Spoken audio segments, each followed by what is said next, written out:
Our second lesson this morning comes from the book of Mark, chapter 6, verses 14 through 29.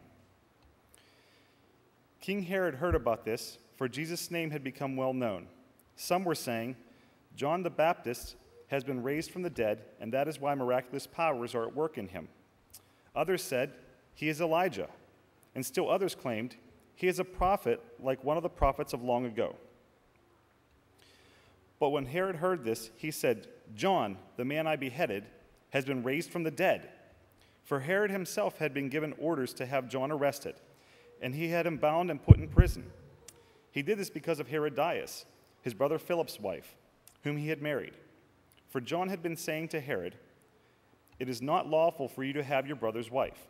So Herodias nursed a grudge against John and wanted to kill him, but she was not able to, because Herod feared John and protected him, knowing him to be a righteous and holy man. When Herod heard John, he was greatly puzzled, yet he liked to listen to him. Finally, the opportune time came. On his birthday, Herod gave a banquet for his high officials and military commanders and the leading men of Galilee. When the daughter of Herodias came in and danced, she pleased Herod and his dinner guests.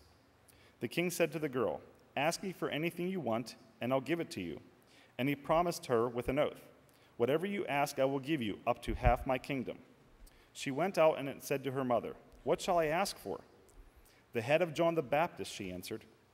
At once the girl hurried into the king with the request, "I want you to give me right now the head of John the Baptist on a platter." The king was greatly distressed, but because of his oaths and his dinner guests, he did not want to refuse her. So he immediately sent an executioner with orders to bring John's head. The man went, beheaded John in prison, and brought back his head on a platter. He presented it to the girl, and she gave it to her mother. On hearing of this, John's disciples came and took his body and laid it in a tomb.